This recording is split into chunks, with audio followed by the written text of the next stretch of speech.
دیکھیں اس کے اوپر پہلے بھی کرمنل ریکارڈ موجود ہے. یہ جو ہے وہ پہلے ایک کالنگ سینٹر میں کام کرتا تھا. اس کے بعد اس نے چھوڑ کے تھوڑے کچھ عرصہ منشیات کا کام کیا. منشیات کا کام چھوڑ کے پھر دوبارہ یہ کالنگ سینٹر کے کام میں سرگرم ہو گیا. اب یہ اس کی علیحدہ کی ایک ایکٹیویٹیز ہیں. یہ دوسری جو ایکٹیویٹیز ہیں یہ اس کی اپنی انفرادی لائف کی ایکٹیویٹیز ہیں. اس کو کافی اپریہنشن تھی کہ اس کا کوئی جو بھی سیٹ اپ ہے اس کو کوئی کاپی کرنے کی کوشش کر رہا ہے. اس کے اوپر کوئی ان کے آپس میں مسئلے مسائل چل رہے تھے. ان کے ساتھ دیگر لوگ بھی کافی ان کی ملوث تھے. اس پہ جو کرمنل ریکارڈ ہے اس میں اس کے اوپر کسٹم کا ریکارڈ ہے. اس کے اوپر جو ہے وہ ٹیلی گراف ایکٹ ہے, دھمکیوں کا, لوگوں کو دھمکانا, پھر ان کے ساتھ معاملات خراب کرنا, ہوائی فائرنگ وغیرہ کے. ان کا نیبرہڈ بھی اس سے پریشان تھا.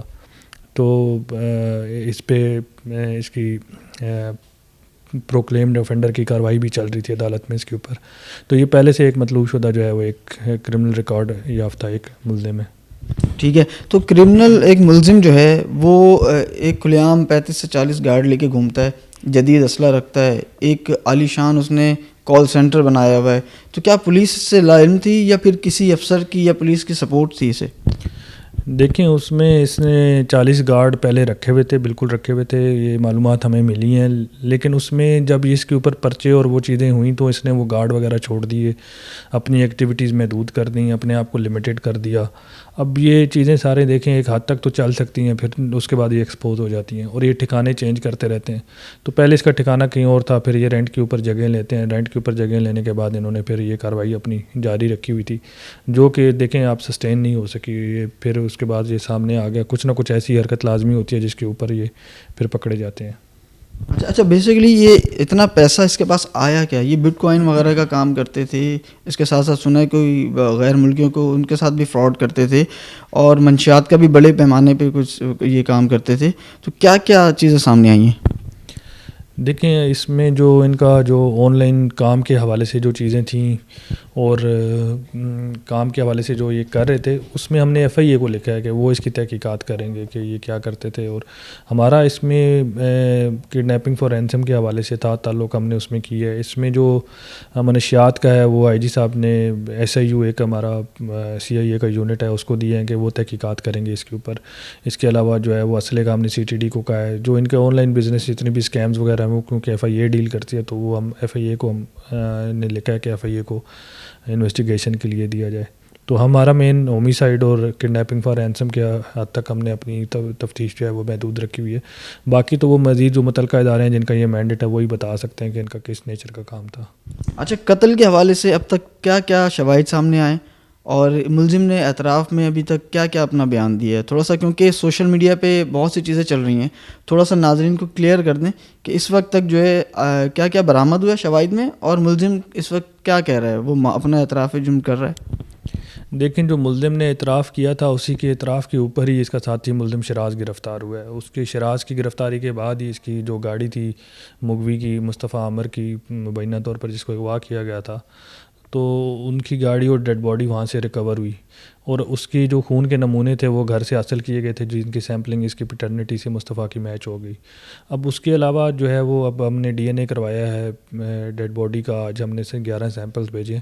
اس کے علاوہ جتنی بھی چیزیں ہیں دیکھیں یہ وہ چیزیں جو میں آپ کو مستند بتا رہا ہوں, اس کو سمپلیفائی کیا جائے گا تو یہ آسان ہے چیزیں. اس کو جتنا کمپلیکس بنائیں, جتنی چیزیں اس میں شامل کریں تو وہ کر سکتے ہیں. تو فی الحال جو جتنی بھی چیزیں ہیں وہ فورینزکس کی رپورٹس کے حوالے سے یہاں تک ہی محدود ہیں. تو یہ ایک اسٹرانگ ایویڈنس ہے جو ڈی این اے کا ایویڈنس ہوتا ہے اس میں. اور مغوی کا فون برآمد ہوا تھا اس کے گھر سے, ارمغان کے گھر سے. تو یہ وہ چیز راڈ بھی بتا رہے ہیں کوئی تشدد والی راڈ. دیکھیں وہ آپ کہہ رہے ہیں, اب وہ تشدد والی راڈ یا چیزیں جتنی بھی ہیں وہ ہمارا پروسیس یہ ہے کہ ہم چیزیں جو ریکور کرتے ہیں وہ ملزمان سے جن کا پہچان کرواتے ہیں ان کا, جس میں دو بندے انوالو ہیں تو ایک اگر چیز کوئی ریکور کرتے بھی ہیں تو دوسرے سے بھی ہم وہ کاؤنٹر کرواتے ہیں.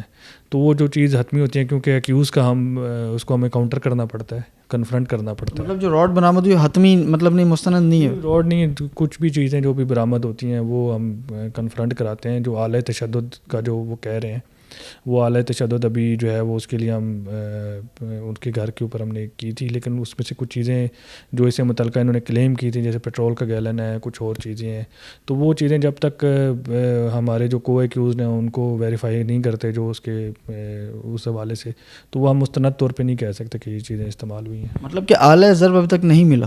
نہیں، اعلی ضرب نہیں ملا. اعلی ضرب جب ملے گا تو ہم اس کو باقاعدہ تفتیش کا پارٹ بنائیں گے.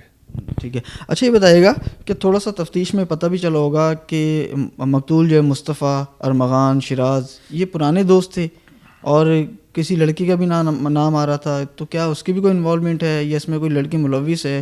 تو یہ معاملہ بنا کیوں، اتنی بے دردی سے قتل کیوں کیا اس نے؟ دیکھیں ان کی تو آپس میں کچھ بیک گراؤنڈ چل رہا تھا ان کا آپس میں، یہ کیونکہ ایک سرکل تھا جس کے اندر یہ سارے ان کے دوست وغیرہ بھی تھے. انہوں نے ارمغان نے اس کو دھمکیاں بھی دی ہوئی تھیں. ہم نے جہاں سے یہ سٹارٹ کی تھی اس میں ہمیں بالکل موجود تھا کہ اس نے آلریڈی دھمکیاں دی ہوئی تھیں مصطفیٰ کو کہ میں اس کو اٹھوا لوں گا اور میں اس کو یہ کروں گا.